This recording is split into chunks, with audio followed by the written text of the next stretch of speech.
it's a stampede. Howdy, Cowboy Curtis. Howdy, Pee-wee. Wow. Yeah. When I think about Pee-wee's Playhouse, I think about what it might have been like to work on the Batman television series with Adam West, because it was kind of that campy and colorful and, you know, sort of for kids, but for grown-ups too. That's my attempt at working in a Western. Oh, I see. You want to end up like little Chris in a wheelchair, huh? Right? No, you want to end up like Doughboy, huh? No? Give me the mother gun, Trey. When I think about Boys in the Hood now, I'm very, very proud of having been involved in it and very, very happy that it stands the test of time. I mean, you can actually watch that movie today and still it resonates, it's relevant. And then I'm very proud of all of them. I mean, Singleton and Gooding Jr. and Ice Cube and Morris and Nia Long, they've all, you know, continued to have really wonderful careers. Every woman in here want to sing with Ike's band. Oh, please don't leave me, baby. That girl can sing! Girl, you shocked the hell out of me.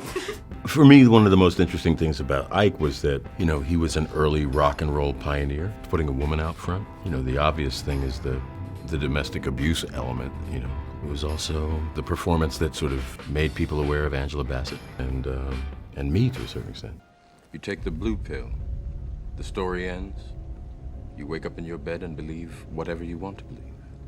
You take the red pill, you stay in Wonderland, and I show you how deep the rabbit hole goes. The role that I will probably be best remembered for in movies, probably. Well, the first one was really, really special because the first one, nobody knew sort of what we were up to, what we were doing, what it was gonna be, and they left us alone pretty much to go off and do it. It's like the biggest independent movie ever made for, you know, $50 million in Australia, far removed from, you know, the world of Hollywood. The Wachowskis gave us each a little VHS with visual sort of concepts, a couple of animatics, so that we would have an understanding of what it was we were trying to do. Plus, you know, they pretty much explained to us, you know, we want to make an anime movie, but live. And it changed movies, and it continues to influence movies to this day, almost 20 years later. What blood type are you? B negative? Yeah? That's the match we got. Well, there you go. Not quite. Blood in the trunk of the car wasn't B negative.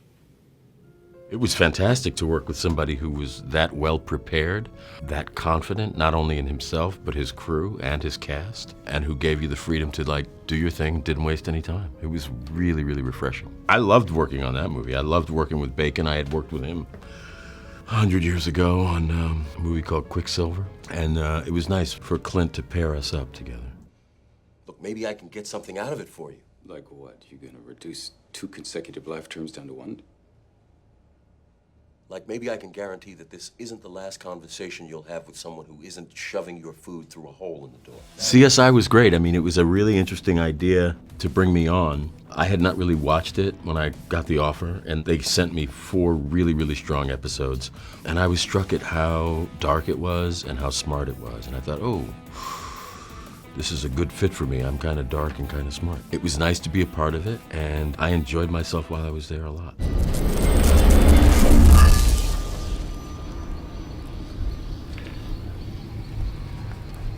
What are you? Oh my God, Predators. Robert Rodriguez and Nimrod Antal. It was fantastic. And it was just a sweet opportunity to be involved in something that, you know, was actually, I thought it was a kind of cool take on the whole Predator thing, you know? Dropping these people out of the sky. I mean, when I read that opening where these people are just like in cages and they're landing from, you know, the atmosphere, I thought, oh yeah, I want to be involved in that. This Bat vigilante has been consistently targeting the port and the adjacent projects and tenements, and as far as I can tell, the cops are actually helping him. Crime wave in Gotham. Other breaking news. Water. Wet. I was a comic book fan growing up in New York City. I was mainly a Marvel guy, but I also bought a lot of DC books, especially the Justice League's books. They used to come out with these really huge, big ones that were really cool to have. I still have some of them, but yeah, I was lucky enough to be asked to be part of the DC world. Ed Bradley was my inspiration for for Perry. We kind of looked similar, but you know, the other thing was that Ed was like a fiercely intelligent and really, really accomplished journalist. Your problem is you try too hard, Rainbow. But I have 3 moves that will make you seem less desperate. Okay. First,